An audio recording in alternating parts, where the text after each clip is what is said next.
What's up, everybody? This is Falcon 74.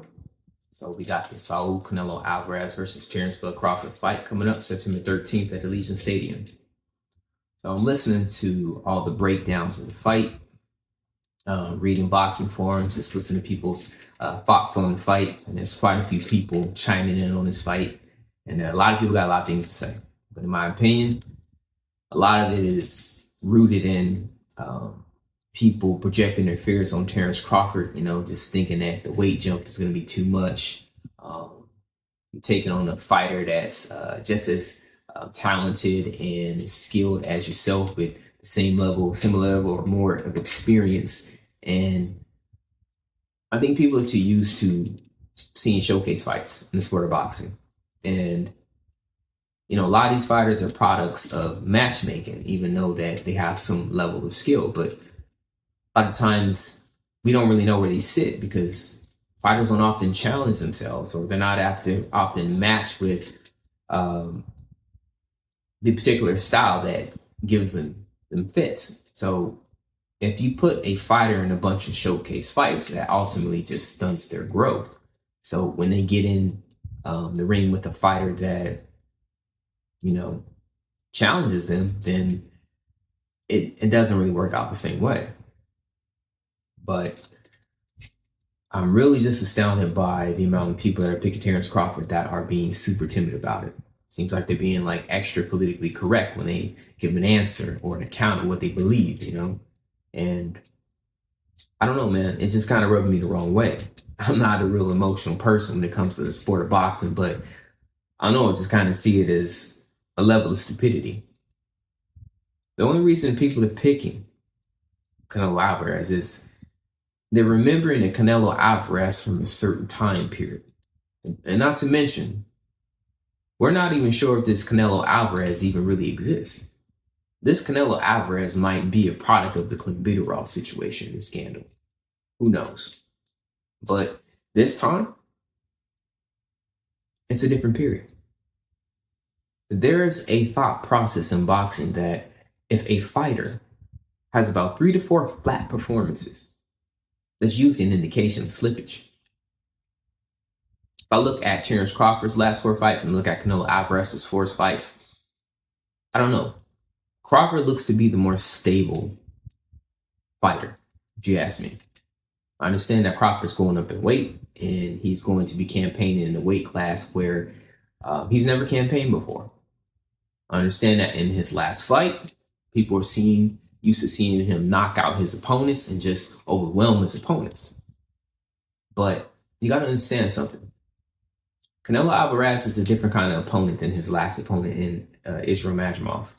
So it goes back to strategy. Strategies is something that just changes the dynamic of anything in life, a fight.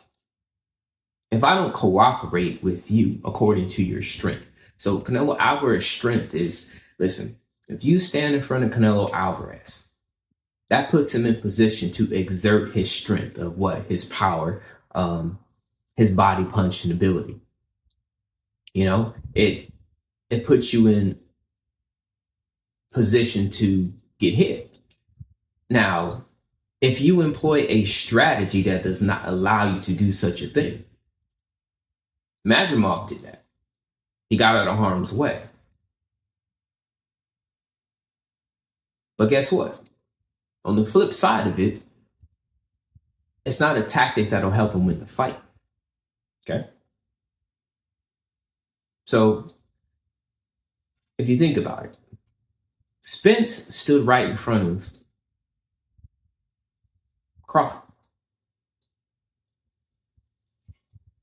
And Crawford, you see what kind of fighter he looked like. You see what kind of punishment he dished out. Now, they both have that dynamic. If you stand in front of both fighters, they will pick you apart. Guaranteed. So that's the very exciting thing about this fight. A lot of the same things are true. If you stand in front of Terrence, boy, you see the damage that was done to Errol Spence. You stand in front of Canelo Alvarez, you see the damage that is done to his opponents.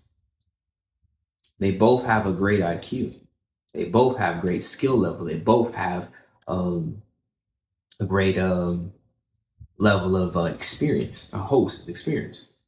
And that's what makes this fight so exciting. If you look at it from the perspective of Terrence Crawford going up in weight, and maybe he won't be the same. And people are thinking that he's going to need everything that he has to beat Canelo Alvarez. But here's the thing. People are saying, well, I can't pick Terrence logically based on the fact that I have not seen him perform at the weight. In his last fight at 154 pounds, he didn't look as ferocious as he normally looks. Imagine if he moves up a couple more weight classes. Imagine how less, especially against a higher caliber opponent. Well, we thought the same thing about Errol Spence. We thought that every opponent that Terrence Crawford faced ahead of Errol Spence,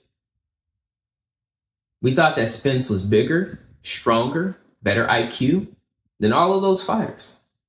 But yet he beat him in a fashion that he had never beat any other opponent prior. There's a lot of unknowns when it comes to boxing. And that's proven every time. Look at the Gervonta Davis versus Lamont Roach.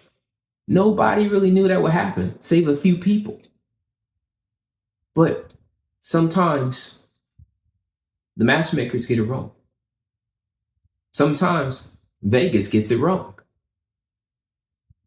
And this fight is super intriguing between Crawford and Canelo. I think this is as much of a mirror match as you're going to get in the sport of boxing for these two individuals. I know people were adamant about seeing David Benavidez take on Canelo Alvarez, but hey, he wasn't willing to do it.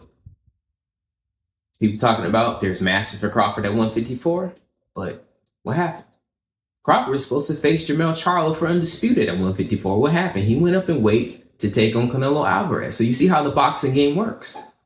So now we get Canelo Crawford. If Canelo doesn't want to compete and he feels like, he doesn't want to compete without an advantage. That's what it looks like to me. Guys showing up to weigh-ins with Dolce & Gabbana pajamas. I mean, what does that look like?